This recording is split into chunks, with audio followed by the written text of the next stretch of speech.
Bonjour à tous et à toutes. Notre communication entend interroger la représentation du corps dans l'ouvrage Le Cri du sablier de Chloé Delhomme. Partant d'une démarche littéraire contemporaine, l'analyse porte sur la manière de penser son corps comme lieu d'expérience et de transformation possible. Nous comptons revenir sur la représentation du domptage du corps et sa rectitude physique dans le but d'analyser les différentes torsions et devenirs amenant ce corps à une existence moindre. Nous comprendrons alors que le corps chez Delhomme ne peut se concevoir et s'écrire qu'au pluriel.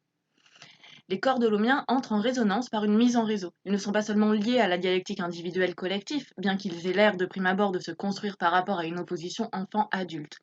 Ils revêtent plutôt une forme rhizomique. Animalité, monstruosité, réification, contamination, absence de nom. Les corps du personnage de l'enfant entrent en contact à partir d'un nom jamais propre. Postés dans une tente, rangés dans le placard à balai, cloîtrés dans le confessionnal ou encore raclant les recoins des penderies et des surfaces non habitables. Ces espaces limitrophes invitent en retour à penser ces corps comme lieu de résidence. Une première torsion de ce corps s'apparente au devenir animal. Le personnage de l'enfant est déconsidéré et réduit à la condition de simple mammifère. Je cite: Dans la tente, le père renifle, naseau écarquillé, puis hurle, ça pue la sueur. Le père gifle la mère, c'est pas un gosse que tu as chié ma pauvre, c'est un putain d'animal. Un putain d'animal, je te dis, y a que les animaux qui puent comme ça, la preuve. Le père somme deuxième personne du singulier, s'extraire de la tente et enlever ses vêtements. Décrasser la bestiole est à l'ordre du jour, c'est l'heure de l'apéro, tout sautent les voisins qui s'empressent de rejoindre la buvette éloignée. La comparaison engendre bien entendu une analogie avec le monstrueux. Le corps de l'enfant qui se passe d'identité est assimilé à une absence d'identification. Situé entre l'humain et l'inhumain, sa forme instable et par conséquent inacceptable le renvoie du côté de l'informe. La plasticité du corps est ici poussée à son paroxysme. Le terme bestiole témoigne d'une certaine monstruosité et d'une perception trouble. On en repère trois occurrences dans l'ouvrage. La première, intervenant en amont, on me traite à bestiole sibylle au polygone, a pour principe de différencier l'enfant des autres protagonistes. Ainsi, le corps de l'enfant apparaît sous une forme non stabilisée. Delhomme joue à ce moment avec les codes d'un certain héritage littéraire fantastique, pensant notamment à la Métamorphose de Kafka. La perception du père redouble cette monstruosité physique d'une monstruosité morale. Delhomme écrivant: Tu monnaieras au prix ta monstruosité. Derrière le terme d'écraser résonne l'expression d'écraser.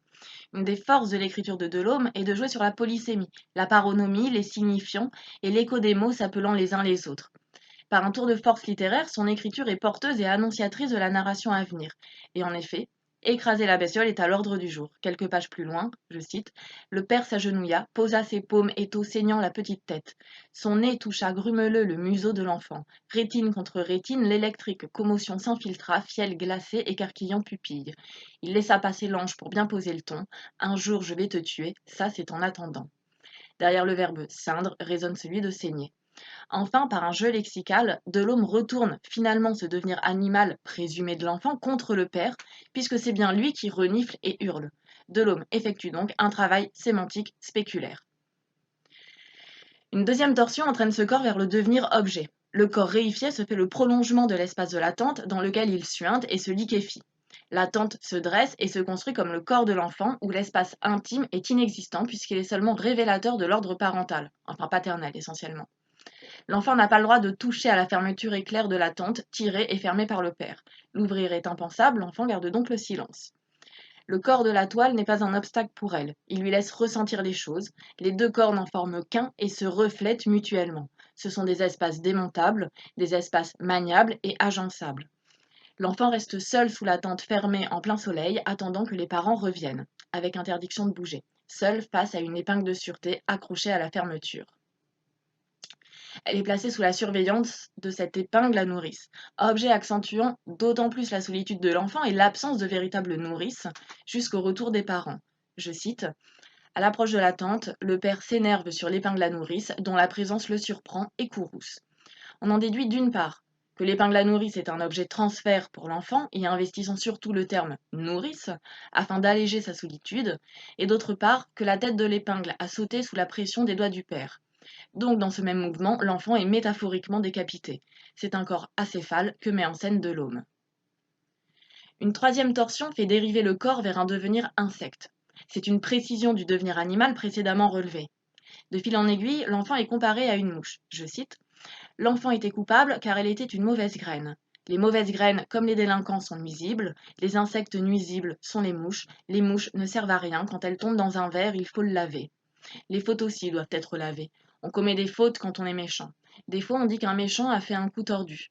Pour éviter que l'enfant soit tordu, le père lui donne des coups. Ainsi, premièrement, par résonance, le terme délinquant suggère celui de cancre qui évoque celui de cancrelat.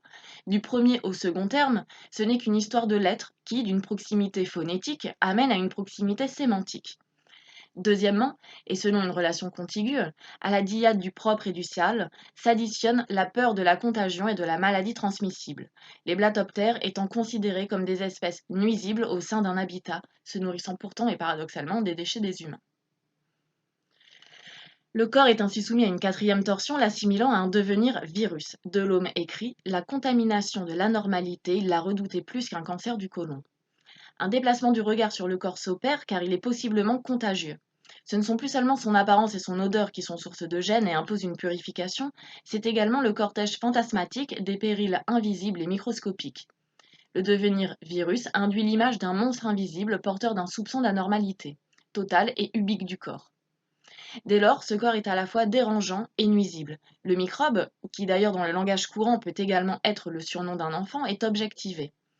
Cette avant-dernière torsion offre au corps un pouvoir de résistance. Le corps est dénigré et apeuré, sur lequel la violence s'exerçait, se transforme en un corps virusé, suscitant à son tour la peur. Dans le prolongement de ce devenir moléculaire, le corps est soumis à une existence moindre. L'enfant fait l'objet d'investigations microscopiques. Son existence, contrainte à l'inachèvement, fait référence non pas à l'ontique, mais comme l'exprime Étienne Souriau, au synaptique, c'est-à-dire qu'elle est faite de transformation. L'enfant est ainsi inabouti et exige par conséquent un principe d'agrandissement, c'est-à-dire une ébauche de corps plus grand. Mais même sur cela, le père garde la mainmise. Je cite: Va donc ranger l'enfant, ordonnait Rouge le père. Fille et mère se levaient, la mère ouvrait la porte, enlevait la serpillière pour ne pas la salir, et l'enfant s'encastrait. Un jour, vers ses 9 ans, l'enfant avait grandi un peu pour faire exprès. Une croissance trop rapide pour être honnête, s'était insurgé le père. Le corps est réduit dans sa croissance même. Les géniteurs ont pour volonté d'atomiser le corps de l'enfant. Dès lors, l'appropriation tant du corps que de son appellation montre que l'enfant n'existe pas par soi, puisque son inachèvement constitutif est rendu moindre et autre par les géniteurs. En ce sens, l'enfant est à la limite d'exister. Son existence jamais assurée la prive de ce droit d'exister. Étant donné qu'elle n'est pas légitime, son corps n'est ni corroboré, ni consolidé, ni soutenu. La question que pose Delhomme est: que se passe-t-il lorsque l'on est totalement dépossédé du droit d'exister? Privé de ses droits les plus élémentaires, l'enfant n'occupe pas de place.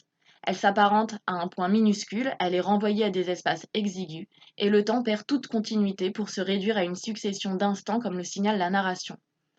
L'enfant est si peu réel qu'elle n'est même plus sûre d'avoir un corps. Je cite: Les outils du soma, vous réduisez bouilli pour arrondir les angles. Fin de la citation. L'enfant est dépossédé de tout droit et se plonge dans une attente interminable, celle de la fin. Je cite: Alors l'enfant se dit qu'elle préférerait mourir.